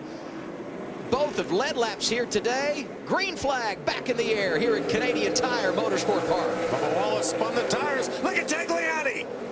Out of line, trying to gain some ground on the restart is our pole sitter in the 19. You see him about 6 deep. Up the hill and hard left-hand turn at turn 2. Side by side now with a 00. I mean, the 20 of Gray Gaulding, he looks like he may have that spot. Gonna crack the top 5. Look at Cole Custer moves to the inside of Eric Jones. Makes a little bit of contact. That's the 0-0. Cole Custer working over the 51 of Eric Jones. The battle for third right behind him. The aforementioned Alex Tagliani and Darrell Wallace Jr. looking to make a move on Greg Gaulding. They were side by side. Gaulding was able to hold Wallace down and grab that spot. Look at Tagliani to the inside. He's going to hit Custer. Custer around in turn 5. And you knew it was going to happen. That's kind of been what's followed Alex Tagliani throughout his career. And when he starts running these NASCAR races, he's not afraid to put the bumper to you. Tough break for Cole Custer. Had the issue on pit road. Had to make the pass-through penalty. With all that, rallied back to finish inside the top 5 and now turned around as we battle for the race lead. Quiroga all over Ryan Blaney in turn 8. Look for Quiroga to dive to the inside of Blaney here coming into 10. Is he going to look in there? Slams that truck into turn 10. Blaney did a great job of hugging the right side of the track. 12 laps remain. Ryan Blaney was able to withstand the challenge for 1 lap now. Can he do it for 12 more? You know who I might like to be right now? Eric Jones riding third. He's got a front row seat for these two who are likely to tangle before it's all said and done. They're back to turn 3. On board with Quiroga. Those trucks look pretty even right now, guys. I think Quiroga's faster than Blaney right now. He seems to be able to really put the pressure on him, just looking for the opportunity. Look how close he closes in as they enter turn 5. Do you have to make a run at him, say, with 10 to go in case it doesn't work out? So you have more. And there's another one around. That's going to be the 19 of Alex Tagliani. Looks like everyone's going to be able to avoid him. They're all going by on the inside now. So 2 of our front runners on the restart taken out. There's 2 more coming. If you can roll. Cole Custer and now the 19 of Alex Tagliani. And while he has the disappointment at turn 5, it's his teammate Ryan Blaney who is on point coming to turn 10, and they will see 11 laps remaining here. You know, you talked about how aggressive Alex Tagliani has been since he's raced in NASCAR. Another guy that hasn't been afraid to put the bumper to someone is that second-place truck of Armand Quiroga. We've seen him race very hard late in the going. Is this 19 truck going to get going, or are we going to have another caution? He doesn't want to get going right now because he wants the caution flag to come out. That's his only shot to salvage a good finish. Now, I would expect when the caution comes out, Throttle down there, pump the gas a little bit. He's rolling downhill. When you crank it over. I think he's really having trouble getting it started, Phil. Yeah. He's in turn 5. The leaders now making their way up to turn 4. So it won't be long before Ryan Blaney and Armand Quiroga are coming up on the stalled vehicle. And with that, NASCAR throws the caution for the second time today. Yeah, they just couldn't avoid it. They had to throw the caution flag. Those guys were getting close to him. You see, obviously, if he was able to refire that truck, he would have got going before he got lapped. So certainly had issues where he could not get it refired. You know who this is a big break for, though? Cole Custer, who did get his refired, and now with the field bunched up, not going to be in the top 5, but he stays on the lead lap and a chance to make up some ground on the restart. Yeah, right now being shown in the 14th spot, that means he will restart in the 7th row. He's been used to making up ground all day long. That's what this day's been about. He's a really fast truck. So maybe he can make a hard run at this win late. Turn 5 is where it's happened since we went back green. Right there, Tagliani into Cole Custer. See, Cole Custer took his normal line in, and he was dive bombed by the 19 of Alex Tagliani. There it is right there. It wasn't a situation, I don't think, where Alex was intentionally trying to spin out the 0-0 Cole Custer. But he was committed to driving to the inside there, and around Cole went. Looking out the back, yeah. Armand Quiroga's truck, we saw around go Cole Custer. And now the 19 truck, maybe his battery has gone dead trying to fire that engine on his truck because it cranks right off when he gets a push. Last time we raced, last Thursday, was that 19 truck that went to victory lane. Brad Keselowski behind the wheel and thought they had a chance for 2 in a row. Not going to pan out today. That was a battle for the lead. While this was going on here, you see the 19 around. Couldn't tell if there was some contact from the 20. He was racing with a 20 of Greg Gaulding. And look at the first 2 trucks to get to him. The 88 of Matt Craft and the 98 of Johnny Sauter, who are 1-2 in the points coming in. That could have destroyed their championship hopes. We'll get a look at it right here. There's the Just Oh, kind of like he put it in the wrong gear, maybe. all by himself. Something happened with the Maybe wheel they- hop in the back or some sort, but that was awful late for braking. They're well That's off the throttle by that time. That's a second gear corner, but there's a pop, pop, pop there with the engine. You wonder if I saw Andrew Ranger playing with first gear in that turn 5 area, but maybe went to go to first there to get a run off and just wheel hop. Yeah, could have. Ray? Because he got slowed down so much. Hey guys, I'm up on the pit box with Butch Hilton, and I know this is a special day for you, thinking you guys have a real good shot. Tell me about what you've talked with Herman about this race. Well, we just wanted to have a good pace, and we were able to do that, and we kind of tried to work on keeping our tires on the truck longer, and that worked out for us to get some track position here.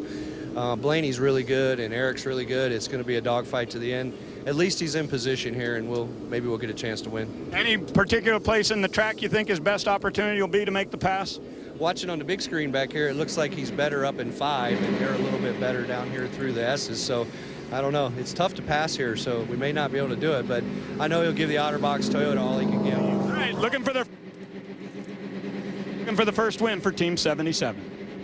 It's going to be a dogfight to the end under our second caution of the day. And when we get the green flag back in the air, there will be less than 10 laps to go. You're watching the Camping World Truck Series live on Fox Sports 1.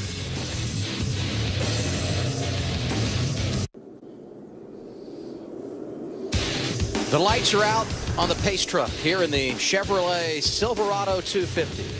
Getting set for a restart. We'll put the green flag back in the air with 8 laps to go at Canadian Tire Motorsport Park. Ryan Blaney continues to lead. Herman Quiroga is second. And some names that we need to mention. Our championship leader, Johnny Sauter, had a great strategy today. It's worked out for him. He's 6th right now. The man chasing him in the championship, his teammate and reigning champ, Matt Crafton, restarts 5th. Ranger, who's had some problems on pit road, is 7th. Brennan Newberry in the top 10. Same for Timothy Peters, who had those problems on pit road earlier today. And Ben Kennedy just outside the top 10 and 11th. And Cameron Haley making his debut right now in the 12th spot. And I'm just going to watch Andrew Ranger on this restart and the last few laps, because he moved from 12th to 7th in that 2 laps of green flag racing we just had. He's been very aggressive on entry. If he hadn't used up all of his brakes, look for him to dive bomb and make some moves late in the going. Remember that bumping we were talking about? I don't think we're done with that yet. No, no, no. That's just a sign of things to come, and I'm excited. I am too. This is going to be big as we race to the checker. I think Quiroga's got a faster truck than our leader Blaney, so look for him to be all over the back of that blue 29. Off of turn 10. Green flag in the air once again for the stretch run here north of the border for the Truck Series. Great job by Ryan Blaney to get the break and a clean run down into turn 1. Side by side for 4th. That's Matt Crafton inside of Gray Goulding as they come off of 1 and they bunch up behind him. Gray did a nice job fighting off that challenge of Matt Crafton, though, to hang on to that 4th spot. Look who's down on the inside. Ranger inside of the 9 of Brennan Newberry trying to make up some ground on the restart. Oh, that's the point leader. He's up behind now. So if I'm Johnny Sauter right now, if I can just survive this day, not known as a great road racer, up near the top 5, Johnny's had a great day, but he's got a very aggressive part-time truck racer right behind him. There's where Butch Hilton said they looked like they were better down up here in turn number 5. You can throw a blanket over those top 4. Blaney, Quiroga, Jones, and Goulding. How about the next 4? They're right there with them. Let's put another blanket on those guys. Why not? Go 2 for 1. Down this over 3,000 foot back straightaway. Speeds upwards of 165 to 170. Quiroga, did he take a peek to the inside? He did, but he tucks back in line. Up through the S's. Where you really got to watch him is when they come to turn 10. Here's the left-hander at turn 9 and turn 10 right here, but Quiroga not close enough to make it happen. That's where I want a gap. If I can get one anywhere on this racetrack, I want it right there into turn 10. Look at Eric Jones blocking Gray Goulding as they come off turn 10 and race toward turn 1. Eric got a little bit sideways off of 10. That slowed his momentum a little bit. Gray had a bit of a run. Eric said, no, I'm going to hold you off. Now Gray's to the inside. And that's preferred line as they come to turn 2 and drop down the hill. Can Goulding make it stick? We'll see. That's Jones in the 51. Looks like Jones is going to lose that spot to Gray Galding. Great move by Gray. But look at Jones fight back on the inside.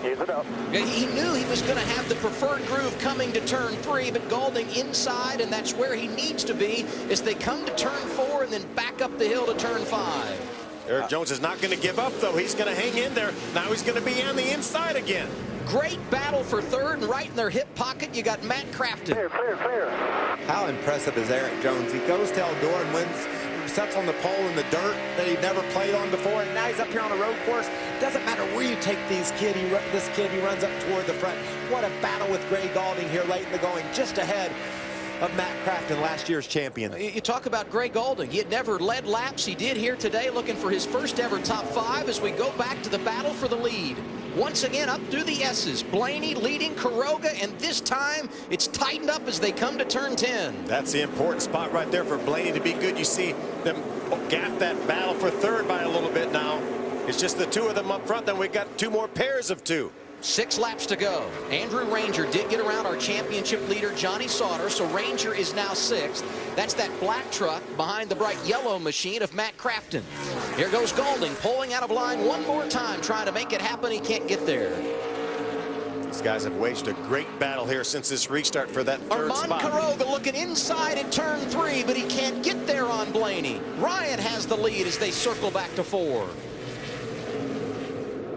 But Quiroga's all over the back of that Ford of Ryan Blaney's. He's got the speed on exit too, man. That's where you want to be good. We talk about dive bombing, getting on the inside of someone on entry. Well, in order to get there, you've got to be strong off the turn, and it looks like right now that's where Quiroga's better.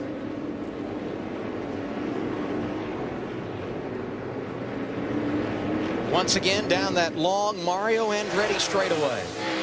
Ryan Blaney has the advantage, but coming into turn 8 and up through the S's is really where you can make up some ground.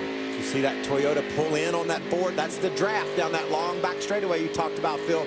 You get a lot of pull, and you're able to really gain some ground. Quiroga's strong back there. Blaney appears to just be so good off the corner because he noses up behind him, does Quiroga at 9, and then Blaney creates enough separation that he can pull away at 10, and this is a good battle here. Championship battle, Johnny Sauter, the championship leader rather, Johnny Sauter in the 98, going to lose another spot. That's Brennan Newberry in the 9 machine. And I think we're seeing Bubba Wallace close in on this battle from the back. So Johnny Sauter, we said anywhere around the top 5 would be like a win for him today. He's starting to fade. He's back to 8th. That's Cole Custer that's up to the nice spot. Second time today, Custer has been able to rally. Had the problem on pit road, worked his way to the top 5. Got spun in turn 5 by Alex Tagliani. Stayed on the lead lap, and here he is running 9th with 5 laps to go. And can't say enough about the job that Brennan Newberry has done here. Up now in the 7th spot. And he's driving away from Johnny Went a Sauter. little bit wide there, but I think he's able to overcome it. Yeah, he's driving away from Johnny Sauter, so he's going to set his sights on Andrew Ranger, who's just up ahead in the 6th spot. Ranger runs behind Matt Crafton, but look at Quiroga on this back straightaway. What a run he's making. As tight as he's been coming to turn 8. Blaney shuts the door. This is classic road course battling. You got one guy who seems to be better on entry, the other on exit. Different parts of the racetrack, you're seeing their different strong suits. But once again, plenty of separation to turn 10 for Ryan Blaney to maintain the race lead as they cross the start-finish line. 4 to go. Saw Cole Custer move to the inside of Johnny Sauter. Johnny gave him some room. Johnny able to squirt off at turn number 10 and get back out in front of Cole Custer. Johnny's protecting a championship point lead right now. He knows it'd be just so easy for someone to give him the fender and spin him around, lose 10 points in a hurry. They are going at it for the 3rd position right now. Gray Galding in the 20, Eric Jones in the 51, 16 and 17 years old respectively, flexing their muscles late here at Canadian Tire Motorsport Park. What a great battle that has been for the 3rd spot. One young man has the advantage at one time, then the next young man has it the next time. And look at Matt Crafton, said, little contact would be fine with me for that. And Matt Crafton enters the day 8 points behind his teammate Johnny Sauter. Every position does matter when you talk about a championship. And today, one of the true wild cards on the schedule. When you look at the remainder of 2014, still got to go to Talladega, go to Martinsville, make hay while you can. How about Timothy Peters rebounding nicely here with a top 10 run side by side with Cole Custer. So Custer had made that rally tonight, but appears to be going in the wrong direction as we come to 3 to go. Not only is Timothy Peters there, but the 54 of Darrell Wallace Jr. also trying to make a move. The leaders have gone by the start-finish line. 3 laps remaining. Johnny Sauter right now holds down the 8th spot. He has about 4 truck lengths over Cole Custer. I think Johnny would say, okay, I'll take 8th. Let me have 8th here. These could be the best 10 laps Ryan Blaney's ever run of his whole career, because he's got a guy behind him that is being able just to dive in on him on the corners, but yet he's remained cool and calm and held the lead so far. You see Ranger getting around Matt Crafton. That's his 5th place battle there, and Ranger's going to take 5th away. Eric Jones starting to create some separation from 4th place Greg Alding. Back to the battle for the race lead off of turn 5. Ryan Blaney out front. He's led 31 laps today, playing that one-stop strategy, and it appears to be working out for him. Yeah, Chad Kendrick gave him the strategy to win this race, but Ryan Blaney has to run perfect laps here for these remaining laps here. He's not made a mistake since that last restart, and he can't afford to make one now. And you can see on that long back straightaway, Kuroga's able to use the draft and the power of that Toyota to pull right on the back tailgate of Blaney. But when they get here to 8, 9, 10, it's like Blaney's able to use his acceleration off in order to gap Kuroga. Got that good forward bite there, and it's able to get that forward out in front of that Toyota. But don't think for a second that Armand Kuroga didn't see what happened on the last lap in the last corner of our race last year here, if he can get close enough. Blaney can breathe a little bit easier here because he came off turn 10, as you pointed out. That pull off the corner very good and better there than we've seen in the last 4 or 5 laps. He doesn't have a huge lead by any stretch of the imagination, but he doesn't have to deal with the man in his rearview mirror quite as much right now as he was the last few laps. Less than 2 to go.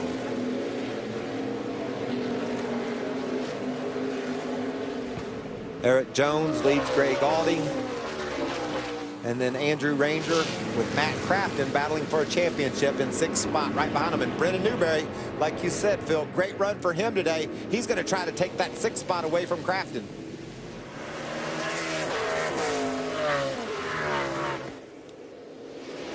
There's Blaney. That's about as big a lead as we've seen on the backstretch here. See that draft pull that Net 10 wireless Toyota up to Blaney. A little bit of a defensive line that time by Ryan as he entered turn 8. That's where flag here, bud. One more. Kuroga trying to set up that inside move at turn 9. Could not do it, but here he is at turn 10. Kuroga looked to the inside, but Blaney holds him off. White flag in the air. 1 to go in Canada. I think that was practice right there.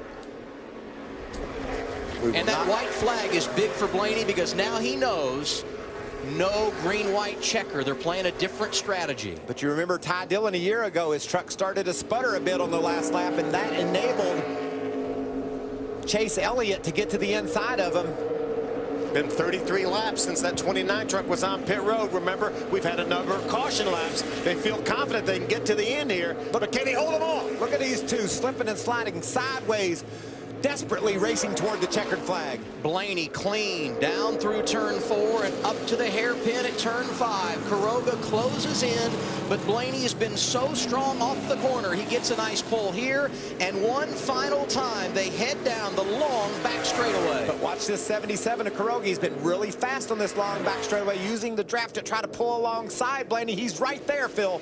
Boy, this is deja vu of a year ago. See Ryan Blaney to the outside. Kuroga to the outside as they head to turn 8. Blaney trying to hold him off. Kuroga going to have the inside preferred line as they go to turn 9. Armand Kuroga takes the top spot. Blaney tries the crossover. Here they are at turn 10. Armand Kuroga trying to pull him to the start-finish line. As they come to the line, checkered flag, Ryan Blaney by a nose. Unbelievable. You talking about cool under fire. You lose the lead, you get it back, and for the 3rd time in his career, Ryan Blaney gets the checkered flag. And he's 20 years old. 20 years old and had the presence of mind to make that move there. He didn't fight back. He didn't beat on the 77. He let him have the lead. He switched over, got position to get underneath him off of turn 10 and beat him to the line. You know, and you make all those plans, but to be cool enough to sit there behind the wheel of that truck and pull it off without freaking out. Can you imagine what that young man just accomplished? What a great pass. It all worked out for him, Hermie. Well, Chad, you had the right strategy, the right driver, the right teammates as well. Chad, congratulations. How about that last lap by your driver? I'm speechless, man. You know what? My hat's off to Herman. You know, a lot of people in this series have had run-ins with him. We've had run-ins with him, and he drove us as clean as he could, and Ryan drove him back clean as he could. So hats off to Herman, and I really appreciate that from him. You know, Ryan's a next-level driver, and this team's fortunate enough to work with him. We've had our mishaps the last couple of weeks, but we're going to get back on track, get back in this championship hunt. And this is where we should be as Victory Lane as an organization. So I'm just proud. 2 weeks in a row for BKR, and next race we're going to make it 3. That's Chad Kendrick, BKR, and Ryan Blaney going to Victory Lane. You know, I think it all started, Adam, when Blaney didn't crowd Quiroga down into 8. He gave him room out there, so Quiroga just took that room. But I think Blaney had the plan the whole time. Okay, you've got me, buddy, but there's one more turn, and I'm going to set myself up to drive off that corner the best I have all day long. And watch this move. It never touched him. Never touched him. Wow, everything we hoped it would be. How about the late race drama for Ryan Blaney? Last week, getting it done in the Nationwide Series at Bristol. Today, final corner, final lap pass gets him the checkered flag at Canadian Tire Motorsport Park. It's all done here in the Chevrolet Silverado 250. Camping World Truck Series wrapping up their 14th race of the year. And the fans got their money's worth. Final lap right here on board with Herman Quiroga. We'd seen this all day long. Quiroga really closing in on the back straightaway. Blaney protects the inside line. And watch Quiroga, he just whips to the outside. Blaney gives him enough room out there. Blaney's on the inside, but Quiroga stays with him to the right-hander. Then he's in position to have the advantage getting in turn 9. Blaney lets him have it. And I think Blaney said, now that was a nice move, but watch this. I'm going to set myself up to exit turn 10. And man, he pulls it off perfectly. That's precise, precision driving with everything on the line. Here they are, the race to the checker. Phil, how easy would it have been for Ryan Blaney to do that the other way at the end of the back straightaway and just shoved Armand off the road? Yep. There was grass just off the pavement. Look how you could just taste that victory. 42 career starts and oh so close to his first win today, Ray. Our man Quiroga had a second-place run at St. Louis, but today, is there anything much more fun than that? What an incredible finish. Well, it was fun for everybody that was watching on TV. I don't think for my team, for me, we were just trying to win this race, and everybody at the shop did a fantastic job. Everybody at Red Horse, they put me a winning truck, and we came second. It hurts, you know. We've come so close so many times, but I just can't believe it. We just have to keep on trying.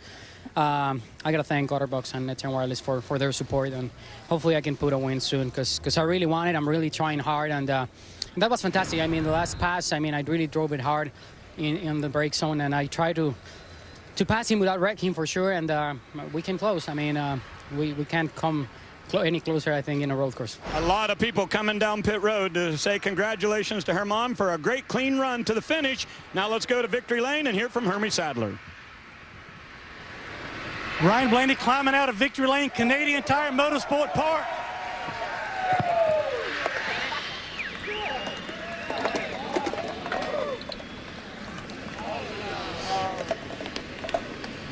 Ryan, there's great finishes and there's great finishes. Congratulations. Were you surprised at all at where Herman made that move on the last lap? And when he got past you, did you think it was over? Well, you know, I noticed since that last restart, he'd get huge toes down the backstretch and just a huge draft down there. So I was protecting the best I could, and he was able to get to my left side. And I didn't think he could stay out there, but I got really, really loose underneath him there in that corner. And old school short track racing crossover move, I guess, worked on him. So that's that's really cool. You know, it was awesome racing with him on. You know, we've had our problems, but it's nice to go out there and race clean with a guy and put on a great finish for the fans. So, you know, we got Cooper Standard back in victory lane, Ford back in victory lane for the second time in a week, and if that's not good racing, I don't know what is, because that was a blast inside the car. You've already won several big races, Truck Series, Nationwide Series. Michael Waltrip said those last 10 laps were probably the best you've ever driven in your career in NASCAR. Would you agree with that? Yeah, you know, I had a lot going through my mind of, we only made one pit stop of okay, are we going to be good on fuel? Because my fuel needle was ticking back and forth, and are we going to make it? Am I going to run out? He had a little bit fresher tires than we were, just not messing up, and you know, just that was a lot of fun. That was the longest 10 laps, and like I said, that's an awesome race right there. That's so cool for the fans to see. Awesome to do here at Canadian Tire Motorsports Park. It's so cool to come here, and to get a Ford back in victory lane and Cooper Standard is very special. That's Ryan Blaney. He's in victory lane in Canada. Talk about the Penske drivers being on a roll, sweeping the weekend at Bristol. And here we are this afternoon north of the border. Ryan Blaney making it 4 out of the last 5, getting the checkered flag for the 3rd time in his truck career.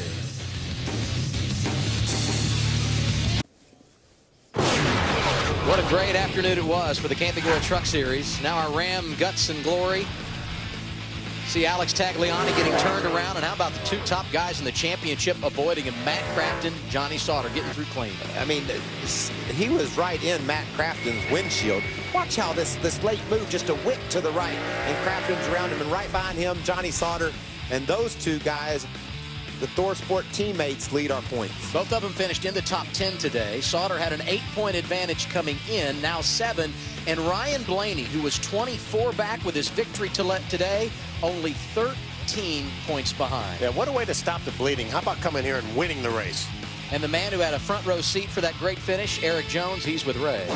Eric Jones doesn't care much about points, but this season you went to the dirt track for the first time, sat on the pole, came road course racing for the first time, and finished 3rd. Are you happy with that? Yeah, I mean, I don't know how you can't be. It's a different world here for sure, and it was kind of a weekend of learning. But we had a good Toyota Camry Tundra. It was fast all weekend.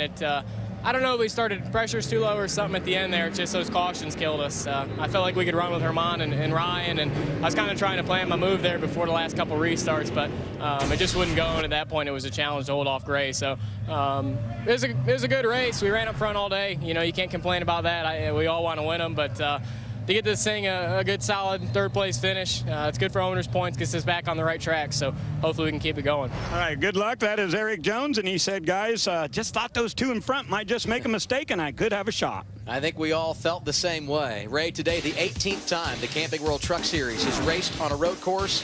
Ryan Blaney becomes our 12th different winner. He wins it at Canadian Tire Motorsport Park. A lot of great stories to tell today for the Camping World Truck Series. Among them, Greg Gaulding, who came home with a career best finish, 4th this afternoon, Ray. He's had some good runs throughout the years, but not good finishes, and today you get it done with a 4th. But I didn't think of you as a road racer. How did you have such a great day? Man, I had a great day. I like this track from lap 1 in practice. We had a really good NTS Motorsports Chevrolet Silverado. As soon as we got out in practice, I knew I needed to get my feet wet and get used to the track. And as soon as I did my first lap, man, I love this place. But good run for us today. We've had some really good runs throughout the season. We just haven't been able to put it together. And to get a 4th place finish with my crew chief, Chris Rice, and all these guys is great. It wouldn't be possible without Krispy Kreme donuts and everybody that's given us all the support. They had good strategy today, and the driver did pretty well too, guys. I'd say his debut on a road course on the Camping World Truck Series was impressive. More NASCAR on the way. 5 p.m. Eastern Time, it's NASCAR race day, and a wrap-up from Atlanta. NASCAR Victory Lane tonight at midnight. You can see it only on Fox Sports 1. Ryan Blaney gets it done today in Bowmanville, Ontario. 3rd career win for him. Disappointment on the other side for BKR. That would be Alex Tagliani. The pole sitter finished 16th, 1 lap down. He's with Hermie. Well, we'll start off as a promising day for Alex Tagliani. Disappointing finish. Now, talk about your issues on the racetrack. First with the 0-0, and then when you spun up in turn 5. Yeah, unfortunately, we had a stuck throttle all day, and you know, fortunately, the guys put like a little bar, you know, for the return throttle, and I was able to manage it, to lift it on my own. But, you know, when you're driving by yourself, it's one thing, but then when I start racing other people, I got caught going into turn 5A, and the throttle got hanging and got in at 4,000 RPM. And by the time I realized to lift and to pull it on myself, you know, I touched the 0-0. So sorry about that. And then got into first gear, and the engine was revving too high, and it locked the rear. So it was a shame because the Resto Power truck was amazing. It was really fast, and but you know, great job from Ryan and the 29 crew. They won here in Canada, so at least one of our truck won, and hopefully we can do it again. That's Alex Tagliani. Michael, Phil, final thoughts today? It delivered everything I hoped for. We didn't see quite the bumping and banging we thought we'd see, but it certainly was exciting as they raced to the checkers. I love the finish. I love the fact that Herman Quiroga and Ryan Blaney came down to the finish clean here. Been awfully easy for either one of those guys to knock the other one out of the way.